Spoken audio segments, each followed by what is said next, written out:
Bueno, este es un nuevo programa de Tenemos Historia que, como todos podrán percibir por quien lo están presentando, nuevamente contamos con no contamos con la presencia de nuestro amigo Emilio, cuyas tareas de funcionario lo tienen muy atareado, y bueno, me ha encomendado que siga con el ciclo.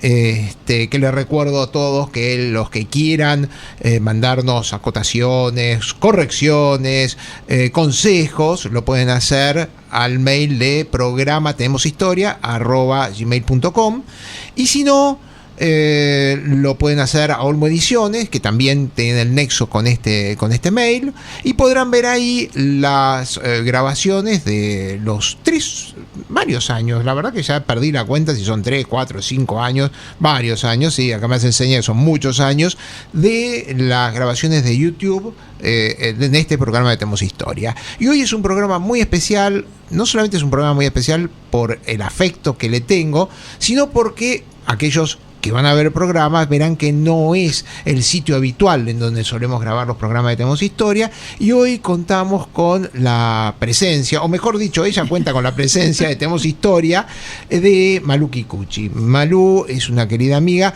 Generalmente la relación nuestra es preguntas y respuestas. Ella me hace las preguntas y yo respondo. Por esta vuelta vamos a invertir los roles y yo voy a ser el que la va a indagar a ella sobre la Revolución Francesa, que es uno de los temas que domina, o entre los muchos temas que domina.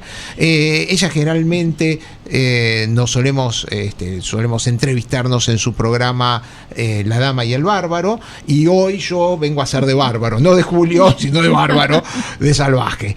Entonces, Malú, ¿cómo estás? Hola, Omar, qué suerte tenerte en casa. Sí, bueno, además, suerte estar en tu casa, no, es verdad. Además, tenerte en casa de dueño de programa. Sí, que es una cosa poco habitual. Realmente muy extraño. Sí, pero bueno, hoy vamos a tocar un tema que muchas veces lo hemos hablado a nivel... Sí, esas largas e inconexas charlas. Inconexas charlas que no sabemos dónde empiezan y dónde terminan, pero en algún momento pasaron por la Revolución Francesa. Sí. Y este es un año en donde todo el mundo, las revoluciones, fundamentalmente la Revolución Rusa, que hemos destinado varios programas a la Revolución cumplió 100 años. Que cumplió 100 años. Y la Revolución Francesa va a cumplir dentro de 2 años. Tengo que hacer la cuenta, pero debe ser algo así como 1789. Y será 150 años o algo más. Sí, no más, deben ser 175 años. Sí. Que es 89. Pero la Revolución Francesa es gran acontecimiento, la madre, el gran acontecimiento, es decir, para todos aquellos que estudian historia, digamos, saben que es antes o después de la Revolución. Sí, es una madrastra. ¿Es una madrastra? Sí.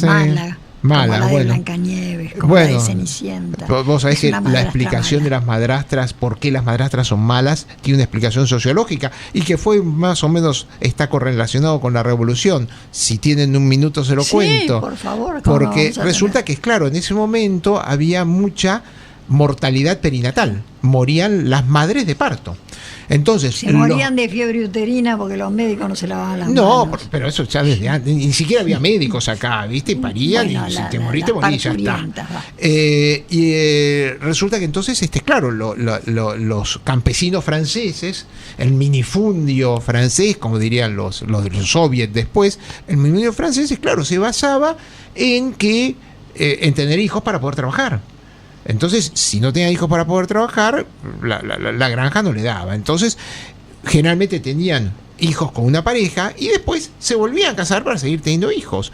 Y cuando tenían la segunda pareja, claro, ahí aparecía la madrastra.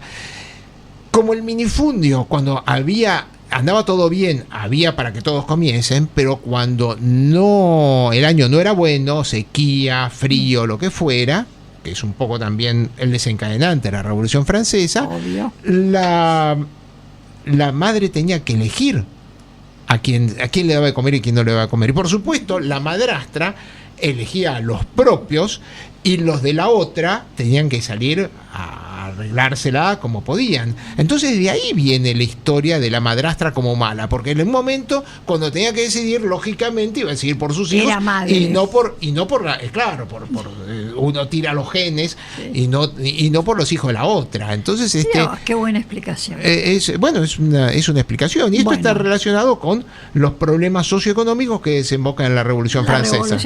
Pero vamos a tener que ir un corte, sí, porque ya dijiste, vamos a tener que ir un corte porque ya por supuesto nos excedimos en la introducción, pero vamos a volver hablando con Malou Kikuchi sobre la Revolución Francesa. Depuis le temps que Paris impose sa loi à ceux du nord au midi qui n'en veulent pas, leur maudite révolution ne leur suffit pas. S'ils tuent la reine comme le roi, on va leur faire payer ça. Volvemos a Tenemos Historia y como les dije, hoy tengo el gusto de estar con Malou Kikuchi hablando sobre la Revolución Francesa y justamente estamos hablando recién de que generalmente uno toma como fecha el 14 de julio de 1789. Que es muy fácil fecha, yo le enseñaba a mis chicos. 1789, claro, 1789 es la fecha que aún hoy se sigue celebrando. Sin embargo, no sirve para nada porque en la Bastilla había cuatro gatos locos que aparte ni siquiera eran presos políticos. No, nada que ver. Había algún loco. Había un loco, sí, como el Marqués de Sade. Pero no mucho más que pero eso. No mucho más. Lo que sí aprovecharon y decapitaron al jefe de la guardia, con lo que y fue creo que la primera vez que pasean la cabeza degollada, la punta de una lanza, como símbolo de éxito del movimiento. Pero en realidad nosotros empezamos con la revolución. La revolución, en realidad, esto empieza desde antes. Habíamos hablado de los factores climáticos, vinieron años muy malos, 73, cosechas pésimas. Muy mala cosecha, muy pobre, y en el 74 se moría el ganado porque no tenían que comer. Sí. Entonces ya 2 años seguidos. Además con un rey, porque pobre Luis XVI, que siempre es denostado. Luis XVI era un muy buen tipo. Era una persona, sí. Tipo de hogareño. Exacto, era buena gente, era cualquier cosa menos un rey. Sí. Era buena gente, y las revoluciones siempre le estallan a la buena gente. Claro, no le estallan que a le los tiembla el pulso. A los que imprimen terror. Pero acá había dos. Este es uno de los factores predisponentes a la revolución. El otro es que también había apoyado los revolucionarios americanos, entonces eso le había salido una fortuna. Eso vino después, y de verdad fue el empréstito que tuvo que tomar Francia, el reino de Francia en aquel momento, fue tan enorme, y todo eso era nada más que porque el entonces ministro, que no era Necker, el entonces ministro de finanzas, de Hacienda, de Economía. Sí, de Hacienda. Tenía a los ingleses acá, atravesados. Sí, dijo, había un pacto de familia también. Vamos a reventar un poco a los ingleses, y mandó 20.000 soldados, que era un horror. Porque pensemos la cantidad de gente que entraban en esos barquitos que eran cáscaras de nuez. Sí, al lado de Lafayette, pero ahí viene Lafayette va en la segunda tanda. Sí, va en la segunda tanda. Ni siquiera va en la primera. Ese es uno de los factores. Y el otro que también siempre no lo dejamos de lado, pero como siempre yo digo, las revoluciones empiezan por los impuestos. Y es la Fermé. La Fermé, el sistema impositivo francés estaba basado en un sistema terciarizado. ¿Qué pasa? Lo que pasa es que una economía basada en los productos agropecuarios tiene sus subas y bajas climáticas, y el rey tenía demandas constantes. Tenía que tener un ejército, tenía que tener la corte. Recordemos que los nobles no pagaban impuestos, la iglesia no pagaba impuestos, entonces vamos a cobrar impuestos. Dijimos que hablábamos de Francia, no de la Argentina. No, y bueno, ahí empieza, pero siempre hay que ver el problema impositivo atrás. Y acá había un sistema terciarizado, entonces había empresas, sociedades que le daban la plata al rey, y después ellos recaudaban lo que querían. Entonces el sistema se prestaba a exceso porque los muchachos no estaban dispuestos a perder un mango. Y ahí es un problema que, bueno, gran parte de los decapitados eran miembros de la Ferme, entre ellos el famoso químico Lavoisier, del que en algún momento por no perder un mango perdieron la cabeza. Y bueno, generalmente es así. Sí. Generalmente pasan es así. esas cosas. Pasa por estas cosas. Pero más allá de todas las razones que hubo y no hay consecuencias sin causa previa, hubo razones para que la Revolución Francesa existiera. Las revoluciones no nacen de la nada. Siempre tienen razones para ser. Lo malo es que yo no creo en las revoluciones, sí creo en las evoluciones.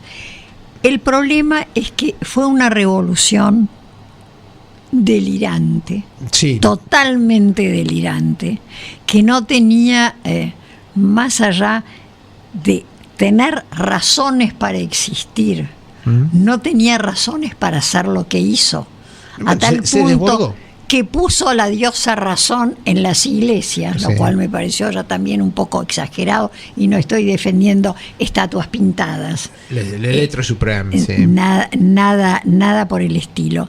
El eslogan es lindísimo: libertad, igualdad, fraternidad. Los derechos del hombre. Sí, bueno, acá vienen después, 2 años después. Sí. Pero en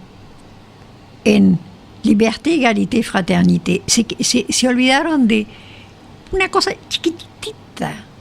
Antes de Égalité había que haber puesto ante la ley. Claro. Porque yo digo siempre lo mismo: me encantaría ser linda como Angelina Jolie y tener el cerebro de Einstein. No se me da ninguna de las dos cosas. Ese es el famoso chiste entre Einstein y Marilyn Monroe. Sí. Bueno, no somos iguales. No. De sí, ante la ley. Yo tengo un artículo 16 que me lo dice en la Constitución, que somos iguales ante la ley. Bueno, pero también que pasó una cosa acá. La ley no fue justa. La ley, los mismos jueces se prestaron a los excesos, concedieron, se movilizaron, concedieron la posibilidad de que esas barbaridades que estaban proponiendo le dieran cabida, porque la mayor parte de la gente que fue guillotinada durante el terror fue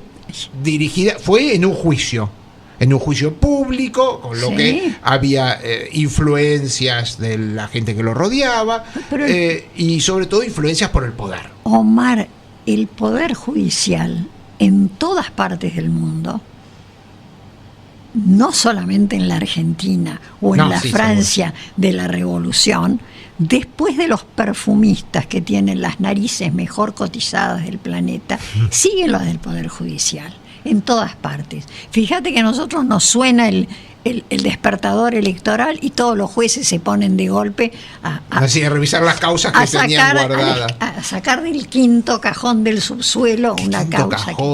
No sé si alguno ha tenido la oportunidad de estar en cualquier juzgado, en cualquiera. ¡Qué horror! Los pasillos, los papeles. ¿Quién encuentra algo acá? Nada. Nadie puede encontrar nada. Porque además nada desaparecen como desaparecen causas. Ahí uno lo entiende. Cuando dice, ¿cómo puede desaparecer una causa como la causa de Sacetru, que desapareció? Eran 20 cuerpos. Pero Omar, y desapareció. Yo trabajé en tribunales. Ay. Y cuando estaba en la facultad era un buen laburo. Sí. Oíme.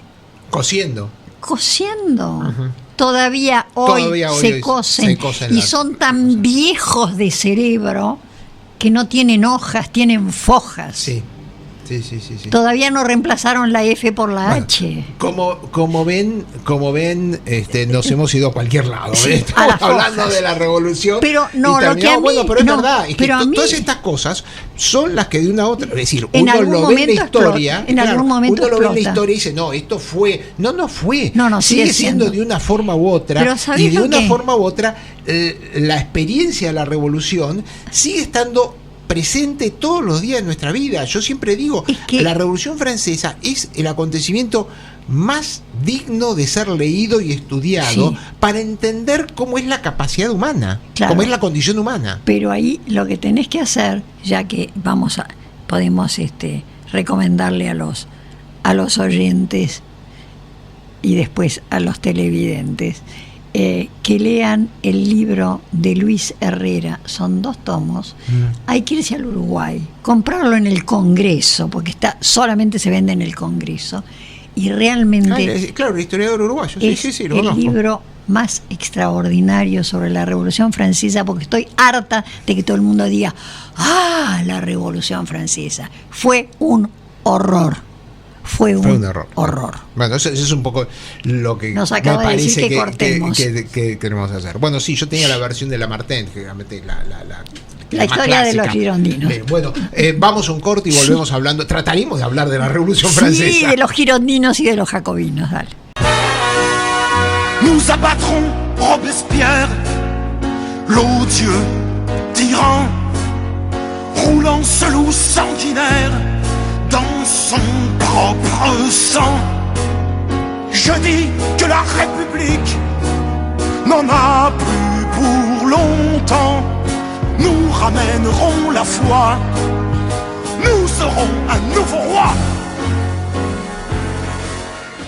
Volvemos con nuestro programa de temas de historia del día de hoy, un programa muy particular, que contamos con la presencia de mi querida amiga Malú Kikuchi, que lo que estamos discutiendo, hablando de la Revolución Francesa, y este también va a ser un programa especial desde el punto de vista musical, porque lo que van a escuchar en los interludios, en los intermezos, es una ópera rock sobre la Revolución Francesa que le escribió Michel Schönberg, que es el que después escribe Los Miserables, o sea que es un amante de la historia francesa, porque Los Miserables transcurre en la Revolución, no me acuerdo si del 38 o del 48. En la Fronde, sí. Claro, en la Fronde.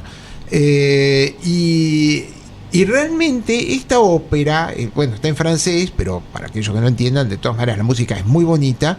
Es una descripción histórica muy exacta de la revolución, de lo que pasó en la revolución, por supuesto con un romance en el medio como el de Andrea Chenier, que también es una ópera revolucionaria. Bueno, pero es que si no vende, sin romance, ¿cómo lo vendés? Pero o thriller o romance. Ahí hay un montón de personajes, por ejemplo, que yo no los conocía bien, pero lo que son los Juon eran los bretones que eran pro-monárquicos. Sí.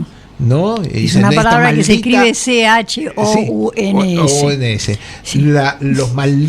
Estos malditos revolucionarios que ya vendrá Jean-Jacques a castigarlos. Hay melodías muy curiosas que no se van a meten con los escucharlos. sans-culottes, por ejemplo. A los sans-culottes es por la forma de vestir, los pantalones. Pero por eso te digo que esta es una novedad que creo que es bueno, porque yo, por ejemplo, acá van a escuchar una canción de Fouquet-Tinville. Fouquet-Tinville era el acusador público, el que condena no solamente a María Antonieta, a Luis XVI, sino que condena a muchas de las 2.000 personas que terminaron siendo víctimas del terror, con este instrumento que ha pasado a la historia, como es la guillotina, que está atribuida a un doctor Guillotín que no tuvo nada que ver, que no inventó la máquina. Pero bueno, habíamos hablado un poco desordenadamente, que entre paréntesis es una buena forma de morir porque es muy rápida. No era tan rápido. Después de lo que se descubrió que no era tan rápido. Pero si te cae una hoja. Acá si quieren vamos a nuevamente desviarnos. Un paréntesis. Corday, que era Corday, que era Charlotte Corday, que mata a Marat en la bañadera, el cuadro inmortal de David.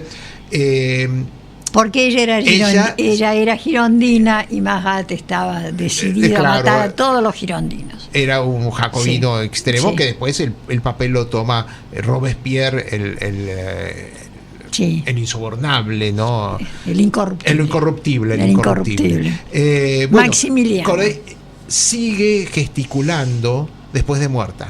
Cuando le levantan la cabeza, esta es la cabeza de un traidor, la cabeza sigue gesticulando. Este ejemplo que no era muy... Es decir, para la masa estaba buena, la gente iba a ver este espectáculo. Pero Lavoisier, que también es condenado a la guillotina porque él era miembro de la Fernet, ¿no? Era miembro, no, pero él es porque era miembro de la Fernet. Sí, claro, él era el societario de esta recaudación impositiva. Bueno, es el que descubre el oxígeno, etcétera.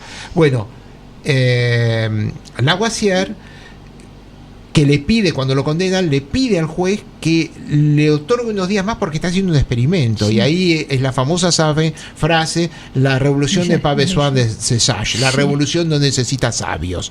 Y lo guillotinan, pero él hace el último experimento, dice: yo voy a hacer un experimento, invita a sus discípulos a que lo presencien su guillotinamiento, y cuando levanta la cabeza, él iba a seguir abriendo y cerrando los ojos mientras tuviese conciencia de lo que estaba pasando, y pasaron 2 minutos que él siguió abriendo y cerrando los ojos. O sea que la muerte no es tan inmediata. De hecho, por eso es que se dejó de utilizar la guillotina, porque era como una vivisección en donde la muerte no viene inmediatamente, sino que pueden haber hasta 3 minutos de conciencia. Pero no me importa la conciencia, no duele, fue ya. Bueno, tac. Lo que pasa es que antes te guillotinaban o te cortaban la cabeza con un hacha, claro, y el hacha necesitaba a veces 6 cortes para cortarte la cabeza, cosa que sí era un poquito más desagradable. El ¿no? verdugo tenía que tener un muy buen pulso, y vos tenías que tener un cuello, es que de ahí venía la ser modiglianesco, con un cuello muy largo. De ahí venía la si costumbre. Eras como algunas personas que son así un poco más complicado. Difícil, bueno,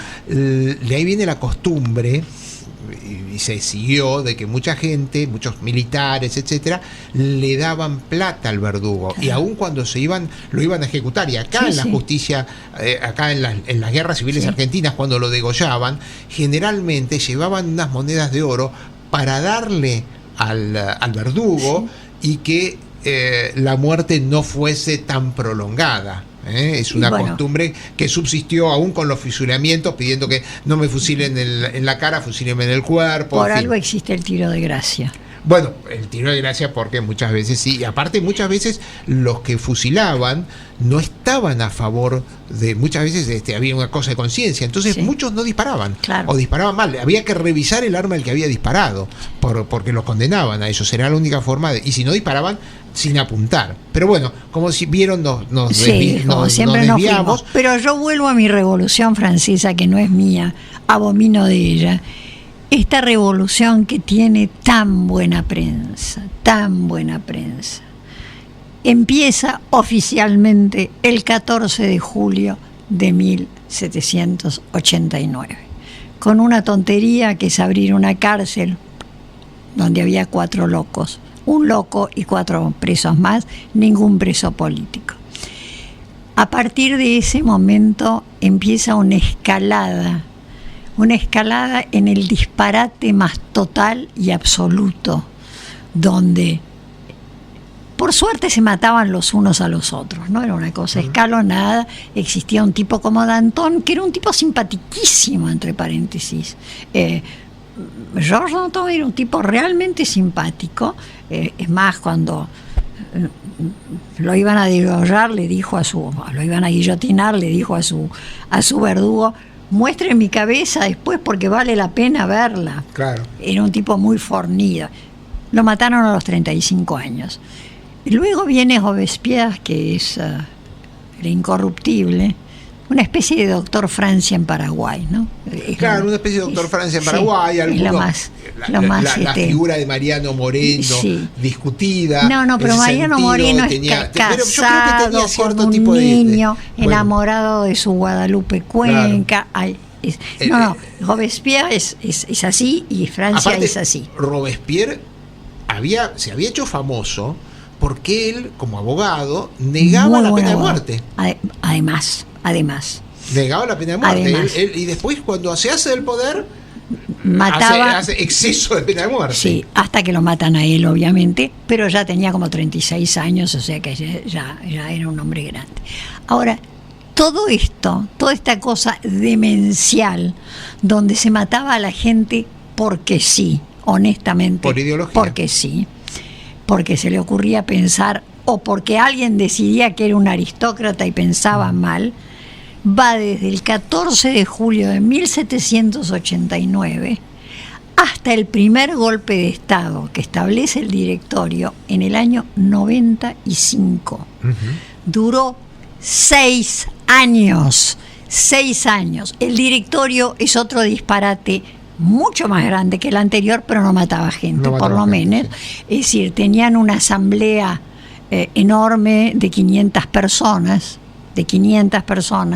Tenían un consejo de ancianos, no sé qué considerarían, Senado, sí, no sé qué considerarían ancianos, creo que a los 39 llegan ancianos, algo por el estilo. Y era un directorio de 5 que además para que no hubiera un poder centralizado como el infinito, enorme poder de Robespierre, se turnaban, pero con una moneda. Bueno, era una copia del modelo romano. Sí, se elegía. Era una exageración del modelo romano. Sí.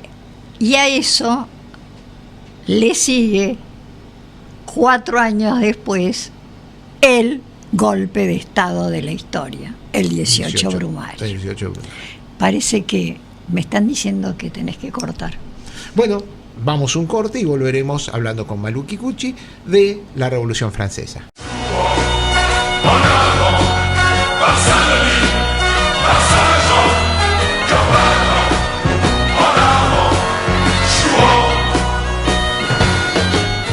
Volvemos a Tenemos Historia. Este es un nuevo bloque. Les recuerdo que hoy estamos hablando de la Revolución Francesa con Malú Kikuchi, y que si quieren hacer algún tipo de comentario o sugerencia o corrección, o tratar de preguntar qué es lo que quisimos decir hasta ahora por las interrupciones y las disquisiciones que hemos tenido, lo pueden hacer al mail de programatenemoshistoria@gmail. Bueno, Malú, habíamos hablado, ya nos dimos cuenta que la revolución no te gusta. Pero para nada. Tampoco te gusta la revolución rusa. Para ninguna de las dos. Una es hija de la otra. Que aparte es muy interesante. Claro, porque aparte de la revolución rusa, hasta la simbología era francesa. Cantaba la marsellesa. Bueno, es que creo que si no hubiera habido marsellesa, quizá la Revolución Francesa, y me ha salido en versito, bueno, por lo menos con rima, no hubiera tenido el éxito que tuvo, porque la música de la marsellesa es excepcional. Bueno, Napoleón decía, esta marcha vale por 2 regimientos, algo así. Y en realidad la Revolución Francesa, la marsellesa, en realidad lo que pasa es que uno está acostumbrado a los enfants de la patrie, que realmente tartamudea hasta ahí. Pero cuando la escucha y la traduce, dice, la pelota, este es un himno, es el himno de la grieta, podemos poner acá como el himno de la grieta. Pur abreuve nos sillons, claro. Que una sangre impura riegue, alimente nuestros surcos. Claro, nuestros surcos, Rocío. Si yo estoy diciendo, vamos, hijos de la patria, vamos a recordar que le escribió un señor que se llamaba Rouget de Lille, que fue lo único que se le conoce, y que además lo escribió yendo desde Marsella hacia París con el ejército, por eso se llama la marsellesa. Era la marcha del ejército del Rin. Exactamente. Y cuando llegan a París, ya se la saben todas, y realmente es la marcha de cualquier revolución. Aparte, porque la música es claro, wow, es que empuja, no fue la marcha hasta el año 1000, creo que casi hasta el 1900, después de hasta la Quinta República, no era la marcha oficial, porque es una marcha muy sangrienta, muy se hizo oficial antes de la Segunda Guerra Mundial. Antes de la Segunda Guerra, yo tenía entendido que antes de la Segunda Guerra Mundial era una marcha que no estaba repudiada, porque al igual que Malú no comparte la revolución, en Francia hay muchas familias que realmente se vieron dañadas por la revolución y que no quieren saber nada de la Revolución Francesa. Es un tema de discusión es que dentro de los franceses. Los que franceses. compraron la Revolución Francesa son los latinoamericanos, todos, pero con papel de seda y moño. Todas las revoluciones latinoamericanas tienen una influencia, tienen una inspiración en la Revolución Francesa. Y la Revolución Francesa tiene 2 vertientes. De un lado están los girondinos y del otro lado están los jacobinos. Recordemos una cosita, que de acá nace el concepto de izquierda y derecha. Eso en la Asamblea.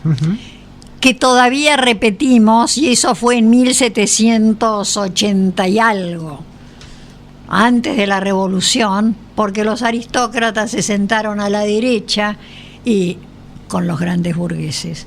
Y la pequeña burguesía y los sacerdotes en la iglesia. Obviamente.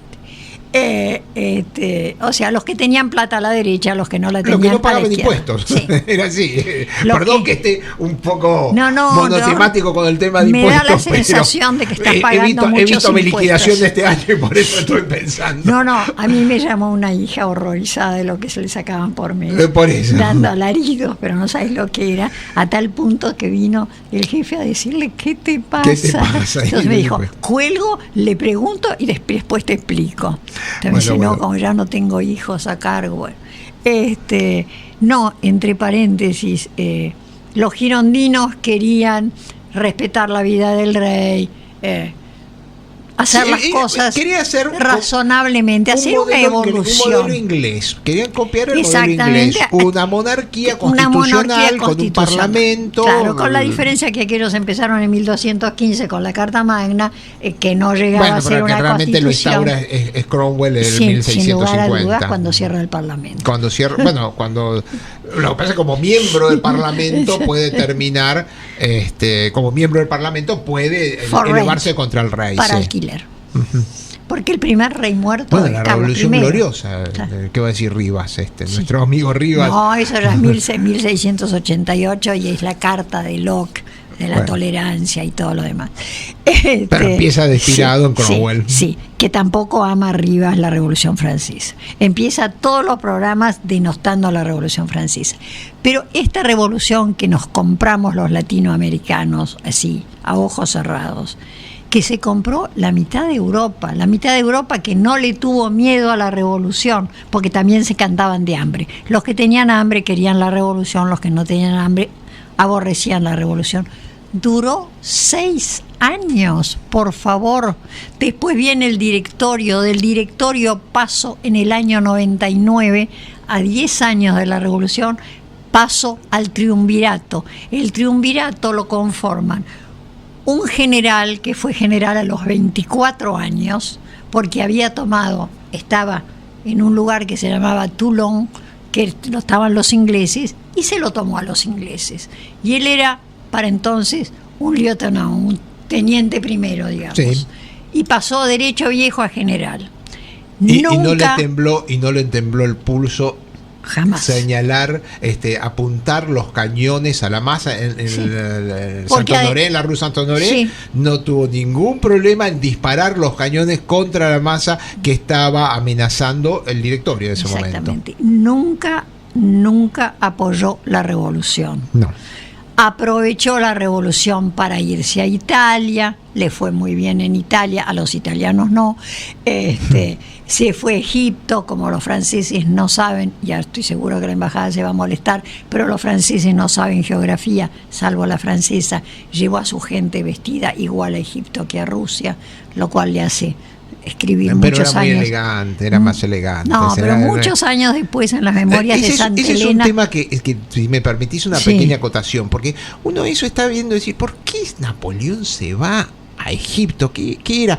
En realidad lo que quería era llegar a la India. Era atacar el Imperio Británico. Lo que pasa es que no todo el mundo lo tiene bien claro. Quería atacar el Imperio Británico. Él iba a seguir por el Mediterráneo y después tenía que cruzar toda Arabia. Pero bueno, ya las cosas en Francia iban mal. Las cosas con Josefina aparentemente se Y habían había un tomado señor otro que se cariz. llamaba Charles Hippolyte que estaba ocupando su cama, Que, claro, cosa que entonces- le molestó un poco, porque para entonces Napoleón ya se había casado con una señora que se llamaba Beauharnais. Josefina Beauharnais de Beauharnais. la Tacherie, ¿no? Esposa de un general Exactamente. guillotinado, y ella estuvo a punto de ser Y guillotinada te- y y se tenía- salvó por la muerte de Robespierre. Y tenía 9 años más que Napoleón. Ah, sí, y era tenía 2 hijos. Entre ellos una que se llamaba Hortensia, que a los 15 años Napoleón casó con su hermano mayor Luis y fue reina de Holanda. Porque Sí. no solamente nosotros tenemos reinas en Holanda. Y después viene una historia mucho más larga y mucho más divertida, porque las historias de cama son mucho más divertidas que las de cabezas que andan rodando. El 18 Brumario, o sea, el 9 de noviembre de 1999, porque vamos a cambiaron el calendario también. Cambiaron el calendario, No le cambiaron la faltó religión. nada. Sí, cambiaron todo. Querían, es decir, es la primera años. gran revolución que habla del nuevo hombre que al final termina muriendo por los vicios normales de los viejos hombres. Sí, de los hombres. De los hombres, sí, viejo lo digo por el sentido del ancien regime, bueno, el ancien. El ancien regime es un maravilloso libro de Tocqueville que todo el mundo tendría que leer, entre paréntesis. Es un libro extraordinario. Sí. Uno de los pocos liberales franceses de Tocqueville. Pero Napoleón da su golpe el 9 de noviembre del 99, 18 brumario, instala un consulado, un triunvirato, de 3, obviamente, si es un triunvirato. Y hace una pequeña trampita. A todo esto cambian la Constitución, el directorio ya la había cambiado, estos la vuelven a cambiar. Hace una trampita para ponerse el primero, porque los triunviros eran Napoleón Bonaparte, Sieyès y Ducos. Entonces los pone por orden alfabético. Bonaparte va primero, Ducos va segundo y Sieyès va tercero. Y una pequeña acotación, porque es decir, nosotros porque aprendemos la historia de memoria, entonces decimos, primer triunvirato, segundo triunvirato, directorio, en la historia nacional. Y en realidad, en algún momento, a mí me dicen, ¿por qué triunvirato? ¿Por qué tenían que ser 3? ¿De dónde venía? En realidad es una copia de los franceses, es una copia. La producción nacional es una copia de lo que había pasado en Francia. Eso para que vean la influencia de la revolución enorme en América Latina, como decías vos. Es decir, que adoptan un sistema medio...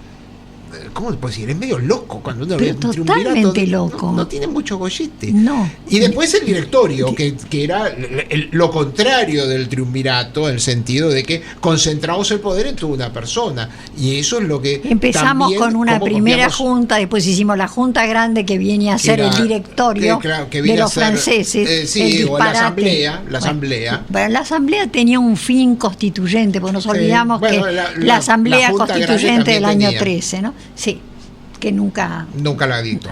Nunca resultó. Pero yo insisto, empieza una revolución que dura 6 años, que termina con la cabeza cortada de aquel que cortó más cabezas, que fue Robespierre. Sigue con un disparatado directorio de 500 personas más un consejo de ancianos.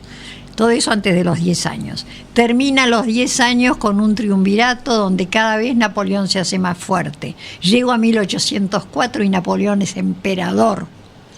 No ya rey, emperador. Bien.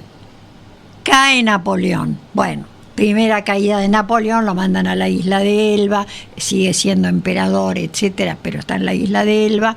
Elba está demasiado cerca de Francia. Bueno. Vuelve los 100 días, los diarios dicen cosas horribles como el ogro avanza, el monstruo se acerca, Napoleón está más cerca, ha llegado Napoleón a París. Sí, muy periodístico, eso va para mis colegas. Y luego de eso viene Waterloo, y ahí nos caímos, y viene el Congreso de Viena. A mí Napoleón me lo mandan a Santa Elena, ahí escribe, nunca me vencieron los hombres, siempre los elementos, en Egipto el calor, en Rusia el frío, porque se los llevó vestidos igual, punto. Porque no saben geografía, insisto.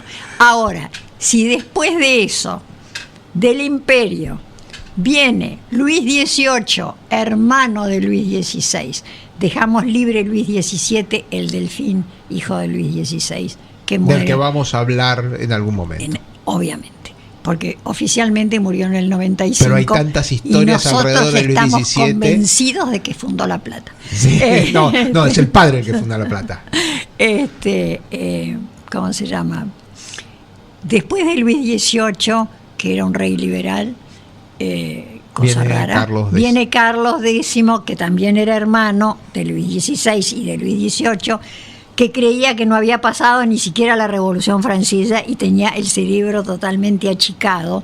Así que, por supuesto, gracias a Dios, desaparece rápidamente, está 6 años, muere, viene lo que se llama el rey burgués, Luis Felipe de Orleans, un señor que se pasaba con su reina Amelia, del brazo por los puentes de París, para hacer ver que era el rey burgués, etcétera, etcétera. También le hacen una revolución y aparece la Segunda República en 1848, que la gana Luis Napoleón Bonaparte, sobrino de Napoleón. No es cierto, pero figuraba como sobrino de Napoleón. Eran los papeles. Sí. Porque bueno, oficialmente era hijo de su hermano Luis y de Hortensia de Beauharnais. Vamos a cortar acá y volvemos en un instante. ¿Ya vamos al último bloque? ¿Tenemos historia? Bueno, vamos. Que el programa es más corto. Ya se nos pasó la revolución. No. Bueno, volvemos, tenemos historia. Recuerdo que estoy acá con Malú Kikuchi hablando de este episodio crucial de la historia de la humanidad.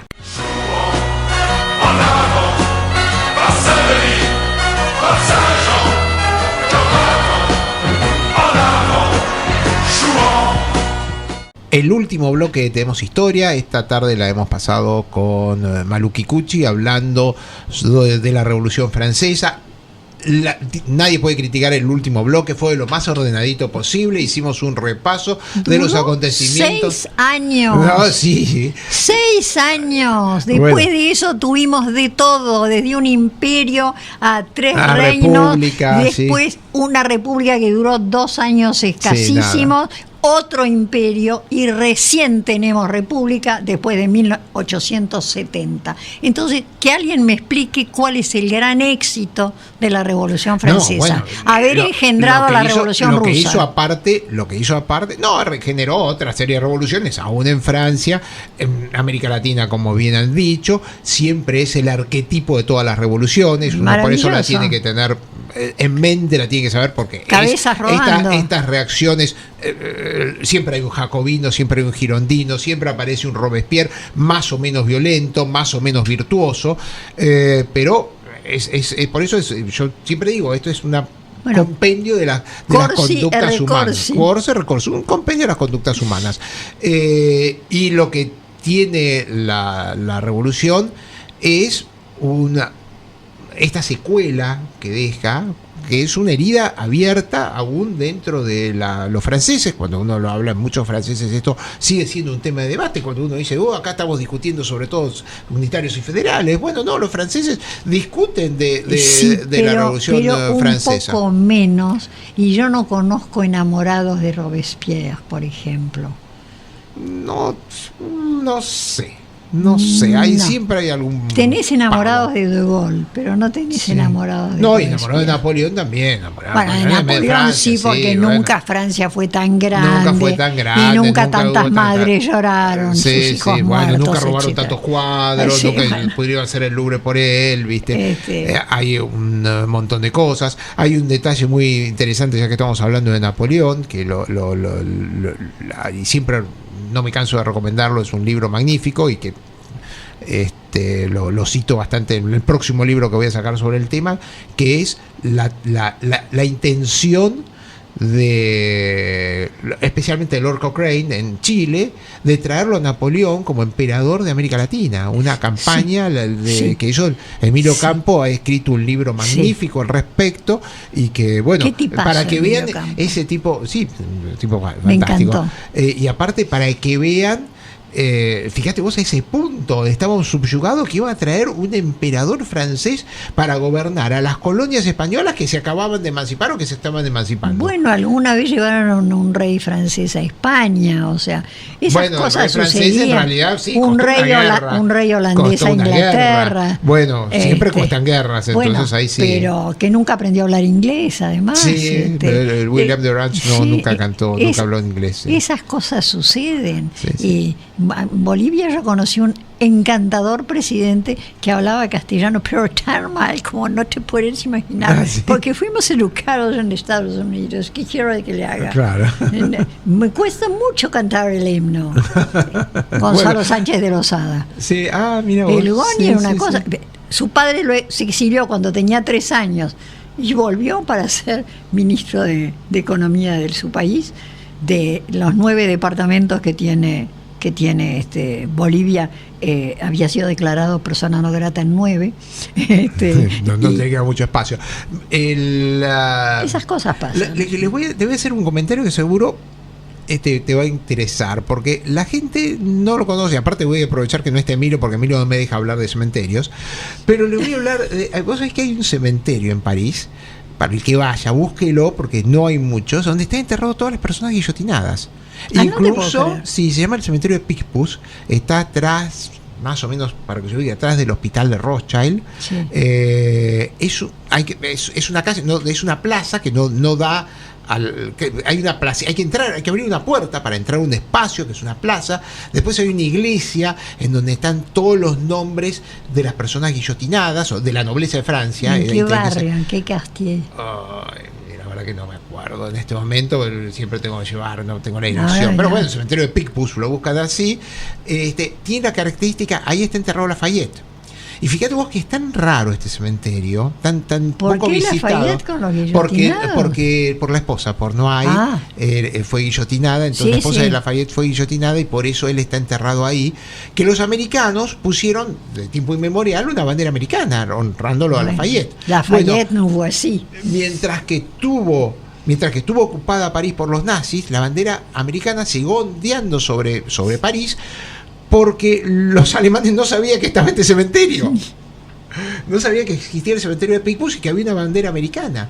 Fíjate vos qué extraño es esto. Y ese lugar está enterrado toda la alta nobleza de Francia que fue guillotinado. Está enterrado André Chenier, que era el poeta, guillotinado también por ideas contrarrevolucionarias. En realidad André Chenier quería un gobierno, era un girondino, para decirlo como decimos hasta ahora, y también su ópera operística, porque las monjas de la ópera de Puccini, de la tríada de Puccini, también están enterradas ahí, las monjas que se resistieron a abandonar el convento y que fueron guillotinadas por este furor revolucionario. Ellas se fueron al cielo derecho. Derechito. Bueno, Malú, fue un gusto. No, me encantó. Pero poder muy corto, yo estoy seguro que Daniel nos acortó el programa. Sí, seguro. Siempre hace las mismas cosas. Sí, porque quiere cumplir los tiempos. Sí. Bueno, y aquellos que han escuchado el programa, ya les digo, nos pueden escribir a Programa Tenemos Historia,